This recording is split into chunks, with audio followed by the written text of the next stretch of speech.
এবার একটি বড় খবরের আপডেট দিয়ে রাখি আপনাদের। কলকাতার কাউন্সিলর যিনি ছিলেন কসবার কাউন্সিলর সুশান্ত ঘোষ, তার বিরুদ্ধে হামলা চালানো হয়েছিল। তৃণমূল কাউন্সিলর সুশান্ত ঘোষের হামলার ঘটনায় গ্রেপ্তার আরও এক।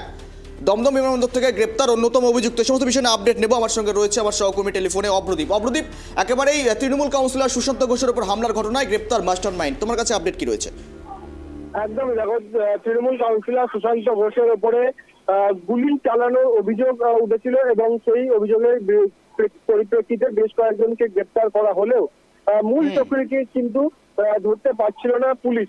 তাকে ট্র্যাকিং এর কাজ চালাচ্ছিল পুলিশ এবং আজকে তাকে গ্রেপ্তার করা হয়েছে। অভিযুক্ত মোহাম্মদ আদিল হোসেন, তাকে কিন্তু গ্রেপ্তার করা হয়েছে।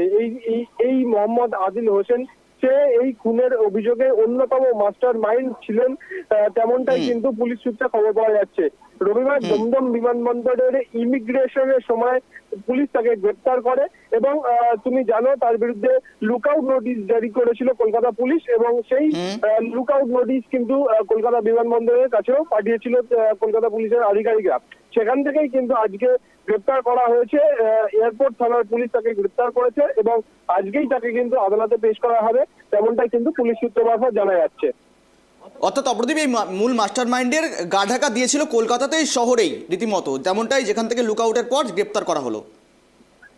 একদমই দেখো, কারোর বিরুদ্ধে যখন লুকআউট নোটিশ জারি করা হয় সে তার পক্ষে বাইরে চলে যাওয়া বা বাইরের রাজ্যে চলে যাওয়ার বা বাইরের দেশে চলে যাওয়া সেটা কার্যত অসম্ভব। সে যখনই বাইরের রাজ্যে বা বাইরের দেশে চলে যেতে যাবে সেই লুকআউট নোটিশ বিভিন্ন জায়গায় দেওয়া থাকে, যেরকম রেল, এয়ারপোর্ট, সেখান থেকে কিন্তু ধরা পড়ে যাবে। অর্থাৎ সে কিন্তু কলকাতাতেই লুকিয়েছিল, তেমনটাই পুলিশ সূত্রে মারফত আমরা খবর পাচ্ছি এবং আজকে যখন দমদম বিমানবন্দর থেকে সে ইমিগ্রেশনের জন্য যায় এবং সেখান থেকেই যাকে এয়ারপোর্ট থানার পুলিশ গ্রেপ্তার করেছে। ধন্যবাদ।